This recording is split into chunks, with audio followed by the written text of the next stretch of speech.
کہ میں تمہیں دو بھاری بھرکم چیزیں چھوڑ کے جا رہا ہوں، ایک کتاب اللہ کی کتاب، اور دوسری میری اہل بیت، حدیث ثقلین، اسے حدیث ثقلین کہتے ہیں۔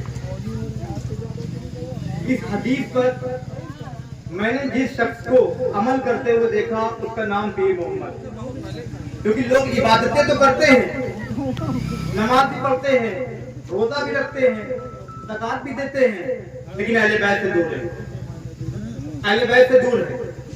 سرکار نے فرمایا کہ جو شخص خانہ کعبہ کے درمیان نماز پڑھ رہا ہو، روزے کی حالت میں ہو، عبادت گزار ہو، مقام ابراہیم کے پاس نماز پڑھ رہا ہو، اگر وہ مر جائے، آپ سوچیے اگر وہ مر جائے تو جنت جائے گا۔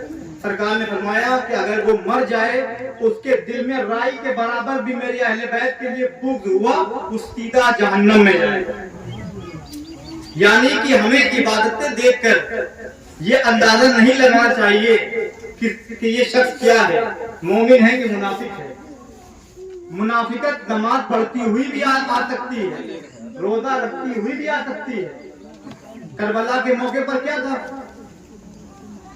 یزیدی فوج میں سبھی نماز پڑھ رہے تھے، اذانیں بھی ہو رہی تھی، نمازیں ادھر بھی ہو رہی تھی، نمازیں ادھر بھی ہو رہی تھی، اذان ادھر بھی ہو رہی تھی، اذان ادھر بھی ہو رہی تھی، حافظ قرآن ادھر بھی تھے ادھر بھی تھے، عالم دین ادھر بھی تھے ادھر بھی تھے۔ فرق کیا تھا؟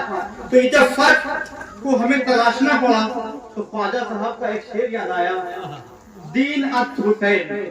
یہ جو کتنا ٹکڑا ان کا اس شعر کا ہے، دین است حسین، کہ حسینی دین ہے۔ تو جہاں جہاں حسین ہے بس وہ دین ہے، جہاں جہاں حسین نہیں ہے وہ دین نہیں ہے۔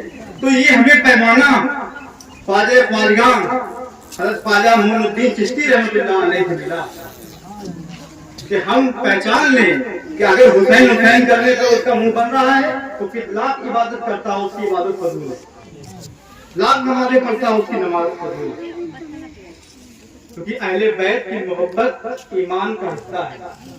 کیونکہ آپ کسی سے